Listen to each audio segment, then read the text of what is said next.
délégués, permettez-moi, au nom du président de la République démocratique du Congo et de la Première ministre, de vous féliciter pour la conduite de cette 61e session. Monsieur le Président, la RDC demeure attachée aux principes de la Charte des Nations Unies et aux instruments internationaux relatifs aux droits de l'homme, attachement qui se traduit par des réformes renforçant l'état de droit et la responsabilité. La protection des victimes, en particulier des femmes et des enfants, constitue une priorité. Elle se traduit notamment par une politique de tolérance zéro contre les violences sexuelles liées au conflit, des poursuites et des procès engagés et la mise en place d'un mécanisme institutionnel de réparation consacré par la loi relative à la protection et à la réparation des victimes, qui a institué un fonds dédié afin de restaurer les droits et la dignité des victimes. Au-delà de la justice transitionnelle, la RDC s'attaque également aux causes structurelles des violations. La création d'un tribunal pénal économique et financier vise à poursuivre les crimes économiques et la corruption qui privent les populations de leurs droits fondamentaux.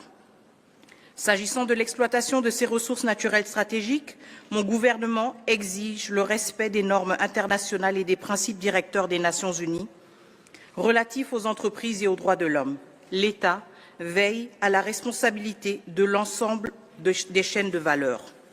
Monsieur le Président, toutefois, ces efforts demeurent gravement entravés par les violations commises dans les provinces du Nord Kivu et du Sud Kivu, notamment dans les zones occupées par l'AFC M23 avec l'appui du Rwanda.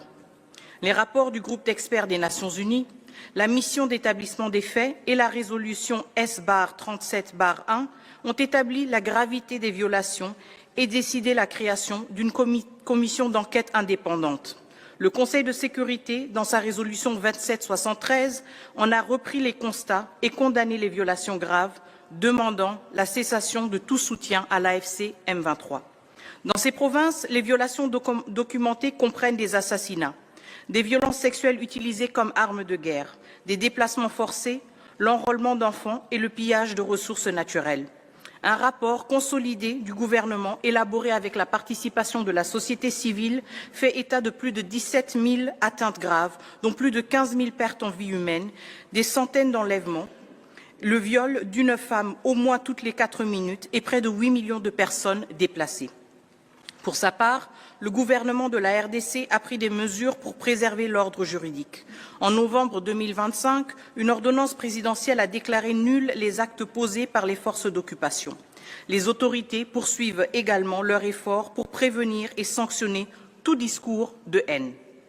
Et des enquêtes judiciaires sont en cours pour ces faits ainsi que pour d'autres infractions liées au conflit, dans le respect des garanties procédurales.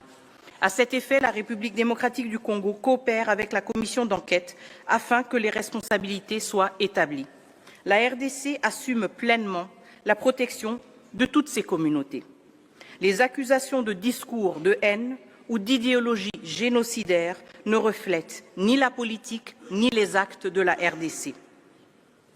La protection alléguée d'une communauté ne peut servir de fondement à une violation grave du droit international ni à une occupation illégale.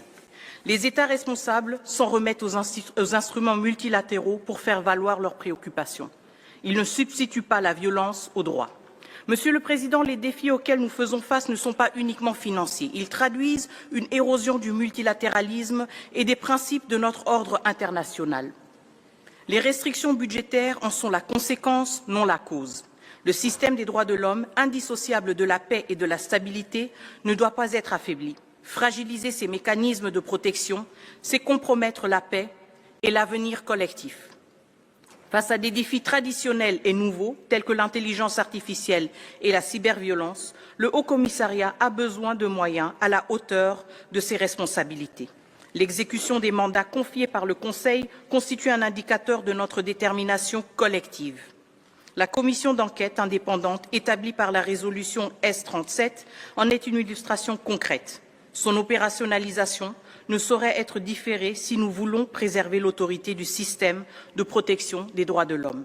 Monsieur le Président, Excellences, pour conclure, l'expérience de la République démocratique du Congo montre que sans responsabilité, il ne peut y avoir ni justice ni paix durable. Notre engagement s'inscrit dans une exigence plus large, un ordre international fondé sur le respect du droit, l'égalité des États et l'effectivité des mécanismes de responsabilité. La crédibilité du système des droits de l'homme dépend de l'application de ces principes à tous, sans exception. C'est à cette condition qu'ils resteront un pilier de la paix et de la sécurité. Je vous remercie.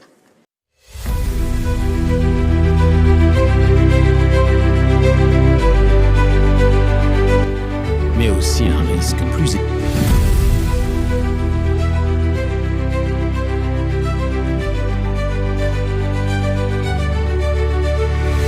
Posez des questions, commentez, likez et surtout abonnez-vous pour nous donner la force de défendre la République démocratique.